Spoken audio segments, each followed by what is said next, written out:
Hello, the wonderful Wizard of Oz. One chapter a day, and this is chapter 3, How Dorothy Saved the Scarecrow. And I'm curious, because I haven't read it yet, right? When Dorothy was left alone, she began to feel hungry, so she went to the cupboard and cut herself some bread, which she spread with butter.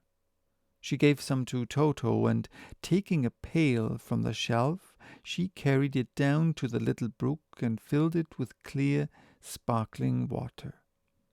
Toto ran over to the trees and began to bark at the birds sitting there.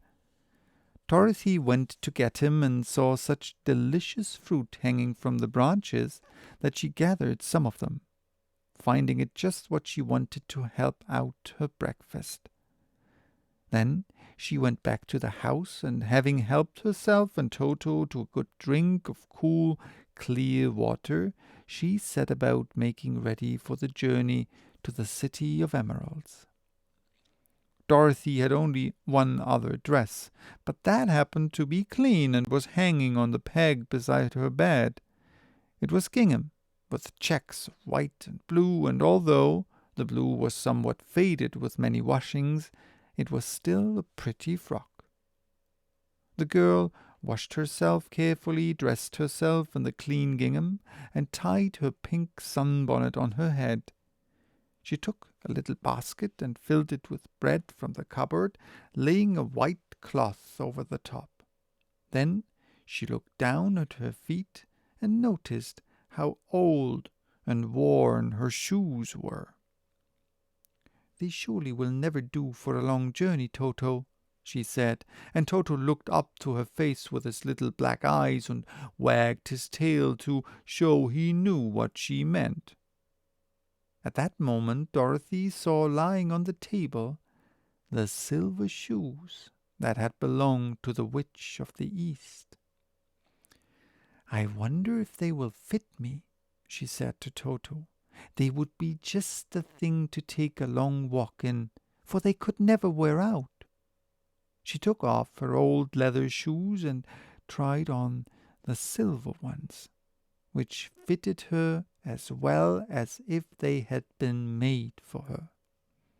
Finally, she picked up her basket. "Come along, Toto," she said. "We will go to the Emerald City and ask the Great Oz how to get back to Kansas again." She closed the door, locked it, and put the key carefully in the pocket of her dress, and so, with Toto trotting along soberly behind her, she started on her journey. There were several roads nearby, but it did not take her long to find the one paved with yellow bricks. Within a short time she was walking briskly toward the Emerald City, her silver shoes tinkling merrily on the hard yellow roadbed.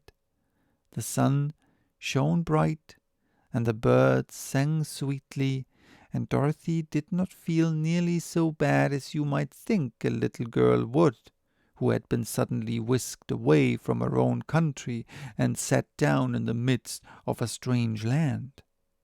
She was surprised, as she walked along, to see how pretty the country was about her. There were neat fences at the sides of the road, painted a dainty blue color, and beyond them were fields of grain and vegetables in abundance. Evidently the Munchkins were good farmers, and able to raise large crops. Once in a while she would pass a house, and the people came out to look at her and bow low as she went by, for everyone knew she had been the means of destroying the wicked witch and setting them free from bondage. The houses of the Munchkins were odd-looking dwellings, for each was round with a big dome for a roof.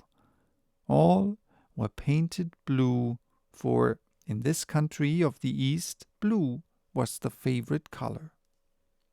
Toward evening, when Dorothy was tired with her long walk and began to wonder where she should pass the night, she came to a house rather larger than the rest. On the green lawn before it, many men and women were dancing. 5 little fiddlers played as loudly as possible, and the people were laughing and singing while a big table nearby was loaded with delicious fruits and nuts, pies and cakes, and many other good things to eat.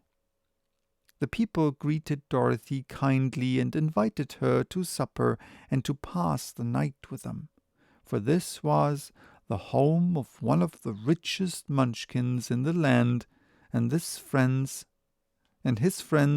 were gathered with him to celebrate their freedom from the bondage of the wicked witch.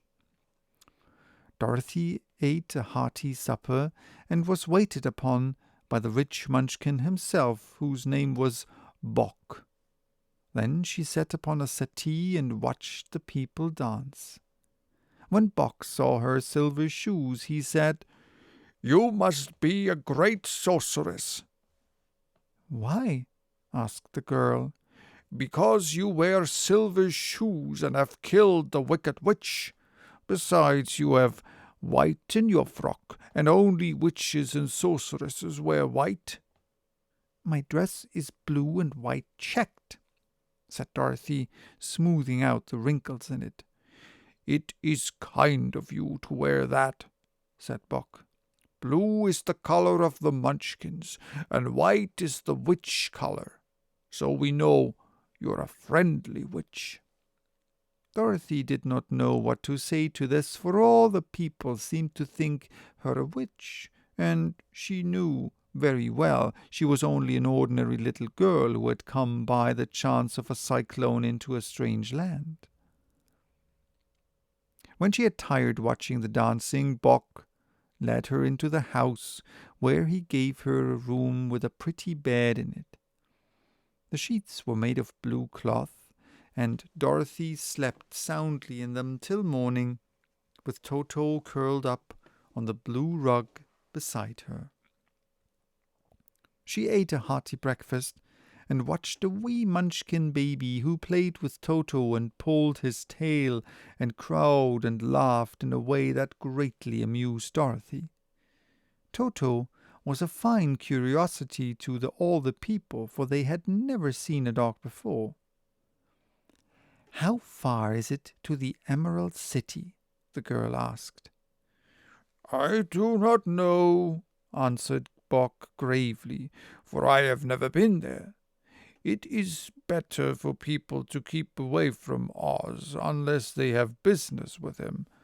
But it is a long way to the Emerald City, and it will take you many days. The country here is rich and pleasant, but you must pass through rough and dangerous places before you reach the end of your journey." This worried Dorothy a little, but she knew that only the great Oz could help her get to Kansas again, so she bravely resolved not to turn back. She bade her friends good-bye and again started along the road of yellow brick. When she had gone several miles, she thought she would stop to rest, and so climbed to the top of the fence beside the road and sat down. There was a great cornfield beyond the fence, and not far away she saw a scarecrow placed high on a pole to keep the birds from the ripe corn. Dorothy leaned her chin upon her hand and gazed thoughtfully at the scarecrow. Its head was a small sack stuffed with straw, with eyes, nose, and mouth painted on it to represent a face. An old pointed blue hat that had belonged to some Munchkin was perched on his head, and the rest of the figure was a blue suit of clothes, worn and faded, which had also been stuffed with straw. On the feet were some old boots with blue tops, such as every man wore in this country, and the figure was raised above the stalks of corn by means of the pole stuck up in his back. While Dorothy was looking earnestly into the queer painted face of the Scarecrow, she was surprised to see one of the eyes slowly wink at her. She thought she must have been mistaken at first, for none of the Scarecrows in Kansas ever wink. But presently the figure nodded its head to her in a friendly way. Then she climbed down from the fence and walked up to it, while Toto ran around the pole and barked. "Good day," said the Scarecrow in a rather husky voice. "Did you speak?" asked the girl in wonder. "Certainly," answered the Scarecrow. "How do you do?" "I'm pretty well, thank you," replied Dorothy politely. "How do you do?"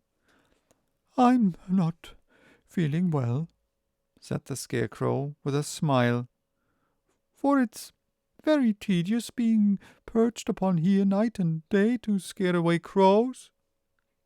"Can't you get down?" asked Dorothy. "No, for this pole is stuck up my back. If you will please take away the pole, I shall be greatly obliged to you."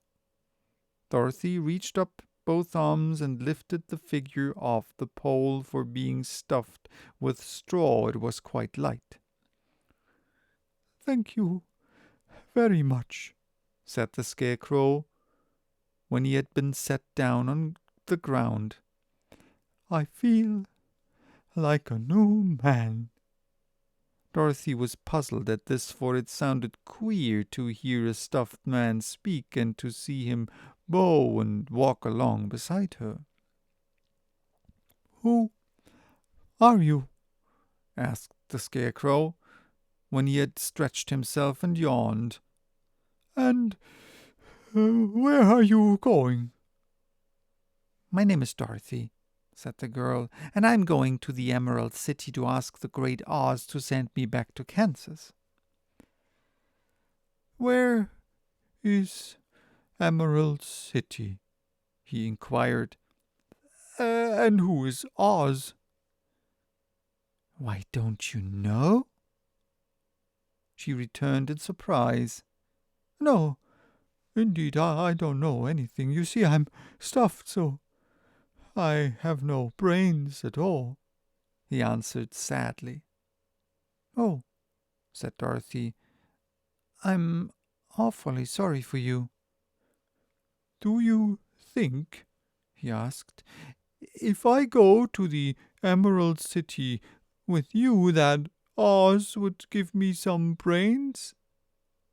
"I cannot tell," she returned, "but you may come with me, if you like. If Oz will not give you any brains, you will be no worse off than you are now." "That is true," said the Scarecrow. "You see," he continued confidentially, "I don't mind my legs and arms and body being stuffed, because I cannot get hurt. If anyone treads on my toes or sticks a pin into me, it doesn't matter, for I can't feel it. But I do not want people to call me a fool, and if my head stays stuffed with straw instead of with brains, as yours is, how am I ever to know anything?" "I understand how you feel," said the little girl, who was truly sorry for him. "If you will come with me, I'll ask Oz to do all he can for you." "Thank you," he answered gratefully. They walked back to the road.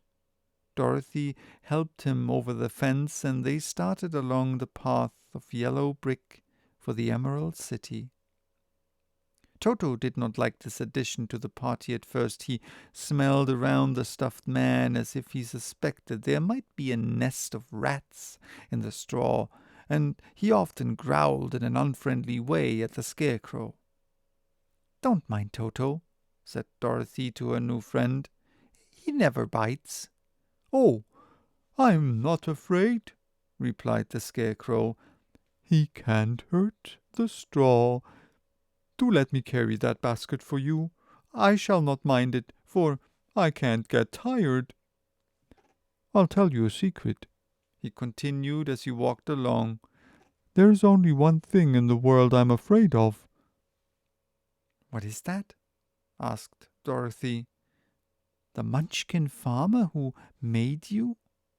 "No," answered the Scarecrow. "It's a lighted match."